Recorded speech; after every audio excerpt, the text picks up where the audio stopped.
Hi mga mads, gagamit tayo ng sibuyas pula. Bulb, Philippine bulb. Yan, ang ganda, ang cute. For hair regrow, for thicken your hair. Gumamit ako nito dati almost 6 months ago, tapos hininto ko.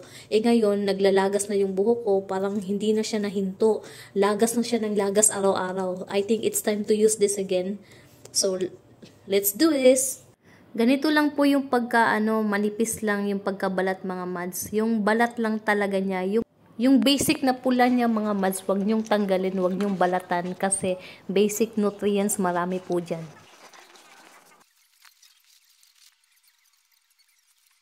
Depende na yan sa inyo mga mads, ganito gawin nyo or magamit kayo ng blender na maliit kung meron kayo. Kung mahilig kayo magkuskus gaya nito, okay lang.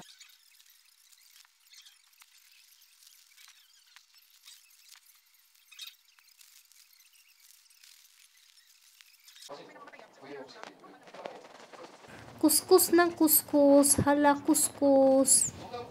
Kuskus lang, tiyaga lang mga mads.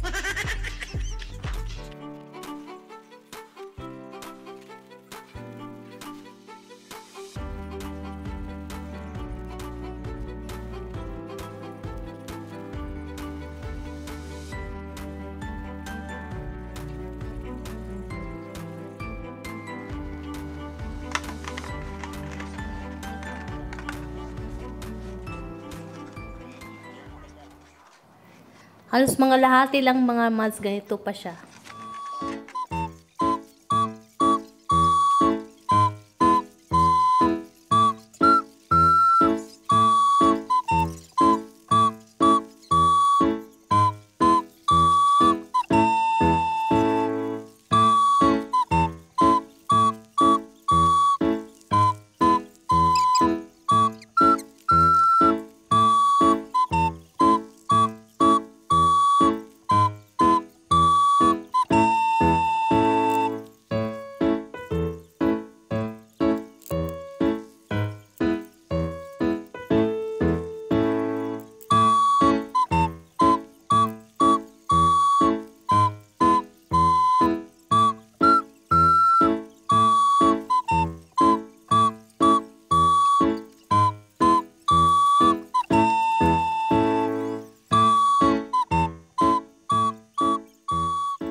Natapos din mga mads, buhusan natin ng konti lang. Lagyan natin konting tubig. Yan. Para dumami-dami naman siya. Ito po yung itsura niya mga mads. Ganyan yung may pagka pinkish purple. Total of 5 tablespoon lang na water ang ihalo dito. Kuha tayo ng wet tissue. Ito ay cotton tissue type. Cotton wet tissue. Yan, cotton wet tissue. Malinis po yan, mga mads. Ang sala sa maliit nating garapa. Diyan sa maliit lang na garapa yan, at least 100 ml lang po yan. Dahan-dahan po nating ibuhos kasi maliit lang yung bunganga ng garapa. Yan, pagkasyahin po, punong-puno na siya agad kasi maliit lang po siya.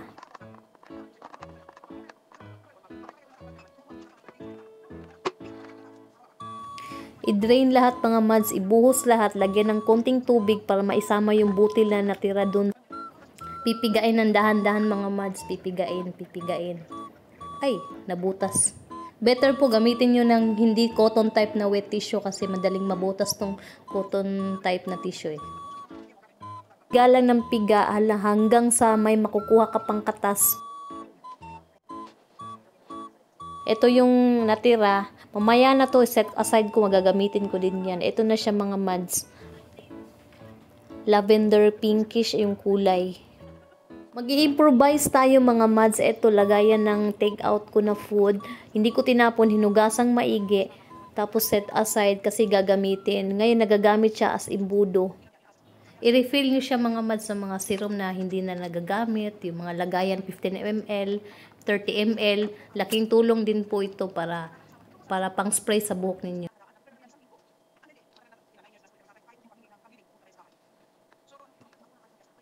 Kapag wala na kayong mga extra lagayin mga mads, lagay nyo sa ref yung sobra. Hindi nasisira yan. Isang bulb po na sibuyas pula po ito mga mads. Good for 1 week usage na po ito. Itong dalawa lang po pwede natin gamitin for sa loob ng 3 days.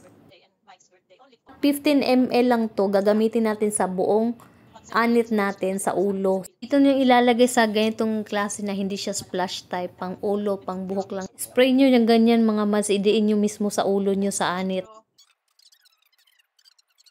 By section, dahan-dahan lang pagsuklay mga mads kasi pag yung buhok nyo maselan, yung naglalagas agad kagaya sa akin, dahan-dahan lang yan, dahan-dahan. Para naman di mabawasan yung buhok natin sa kakalagas-lagas. Mag-aamoy sibuyas tayo nito mga mads. Kung nasa bahay ka lang, kung kasama mo lang asawa mo, okay lang, kayo lang nag-aamoy yan. Pero sa labas, ingatan mo, huwag kang mangamoy. Siyempre, iligo mo yan mga mads kung lalabas ka, kung may plano ka bukas. Hindi pwedeng mangamoy sibuyas ka, wala kang ligo.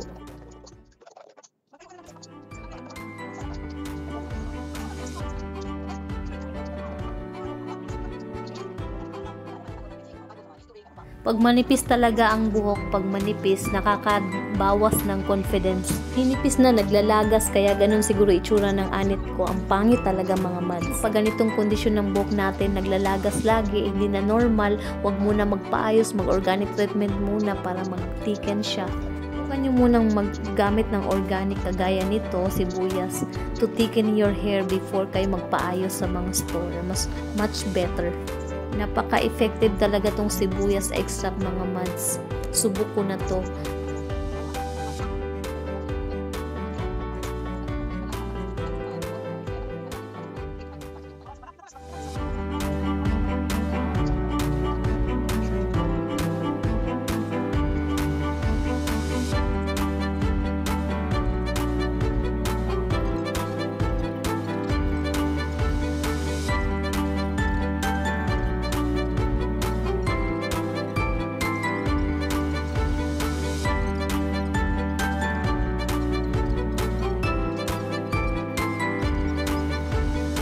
Ubus na mga mads, patapos na tayo, imamassage natin yan dahan-dahan, tingnan mo.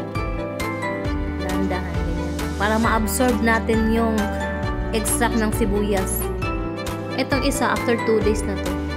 Pwede mong simhutin itong mga mads, kasi may oil yan sa ilalim niya. Oil. VCO kasi yan, kinalo ko sa sibuyas extract.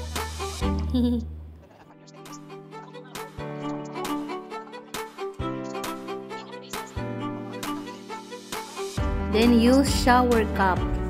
Yan. Ipulupot lang natin mga mads, wag nang ilagyan ng hair clip or kahit ano-ano, baka mabutas yung shower cap natin.